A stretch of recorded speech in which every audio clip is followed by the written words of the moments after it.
Hunan പ്രവിശ്യയിൽ സ്ഥിതി ചെയ്യുന്ന പിങ്ജിയാങ് കൗണ്ടിയിൽ ചൈന വാങ്കു ഖനിയിൽ വൻ സ്വർണ്ണ നിക്ഷേപമാണ് കണ്ടെത്തിയത്. ഏതാണ്ട് 1000 ടൺ സ്വർണം ഖനിയിൽ ഒളിച്ചിരിപ്പുണ്ട് എന്നാണ് കണക്കുകൾ വ്യക്തമാക്കുന്നത്. $83 ബില്യൺ വിലമതിക്കുന്ന ലോകത്തിലെ ഏറ്റവും വലിയ സ്വർണ്ണ ശേഖരം ചൈനയിലെ ഹുനാനിൽ കണ്ടെത്തിയത് അത്ഭുതം ഉളവാക്കുന്ന ഒരു കാര്യം തന്നെയാണിത്. കാര്യം ആഗോള മാർക്കറ്റിൽ സ്വർണത്തിൻ്റെ ഡിമാൻഡ് എപ്പോഴും വലുത് തന്നെയാണ്, അത് നമുക്ക് എല്ലാവർക്കും അറിയാം. ആ സ്ഥിതിക്ക് ചൈനയ്ക്ക് ഇത് വളരെ സന്തോഷം ഉളവാക്കുന്ന കാര്യം തന്നെയാണ്. 2 കിലോമീറ്റർ വരെ ആഴത്തിൽ 40ഓളം സ്വർണ്ണ സ്രോതസ്സുകളാണ് ജിയോളജിസ്റ്റുകൾ തിരിച്ചറിഞ്ഞത്. ഇതിൽ മാത്രം റിപ്പോർട്ടുകൾ പ്രകാരം ഏകദേശം 300 മെട്രിക് ടൺ സ്വർണം അടങ്ങിയിരിക്കാൻ സാധ്യതയുണ്ടെന്നാണ് പറയപ്പെടുന്നത്. ചൈനീസ് സ്റ്റേറ്റ് മീഡിയ റിപ്പോർട്ട് ചെയ്ത ഈ കണ്ടെത്തലിന് ഏകദേശം $83 ബില്യൺ വിലയുണ്ട്. അതായത് ഇതുവരെ കണ്ടെത്തിയതിൽ വെച്ച് ഏറ്റവും വലിയ സ്വർണ്ണ ശേഖരമായിരിക്കും ഇത്.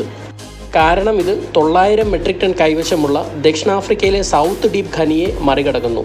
ദശലക്ഷക്കണക്കിന് വർഷങ്ങളായി പാറകളിലൂടെ സ്വർണ്ണ സമ്പന്നമായ ദ്രാവകങ്ങളുടെ ചലനം ഉൾപ്പെടുന്ന വിവിധ ഭൂമിശാസ്ത്ര പ്രക്രിയകളിലൂടെ സ്വർണ്ണ നിക്ഷേപം രൂപം കൊള്ളുന്നത്. ഭൂമിയുടെ പുറംതോടിലെ ഒടിവുകളിലൂടെയും വിള്ളലുകളിലൂടെയും ചൂടുള്ള ധാതു സമ്പുഷ്ടമായ ദ്രാവകങ്ങൾ ചുറ്റുമുള്ള പാറകളിൽ നിന്നും സ്വർണ്ണത്തെ ലയിപ്പിക്കുകയും താപനില കുറയുകയോ മർദ്ദം മാറുകയോ ചെയ്യുമ്പോൾ ഈ സ്വർണം നിക്ഷേപിക്കപ്പെടുന്നതാകുന്നു. ഓരോ മെട്രിക് ടൺ അയിരിനും 138 ഗ്രാം വരെ സ്വർണം ലഭിക്കുമെന്നാണ് കോർ സാമ്പിളുകൾ സൂചിപ്പിക്കുന്നത്. ഈ കണ്ടെത്തലുകൾ ചൈനയുടെ സ്വർണ്ണ വ്യവസായത്തിന് വലിയ മാറ്റങ്ങൾ കൊണ്ടുവരാൻ സാധിക്കുമെന്ന് പറയപ്പെടുന്നു.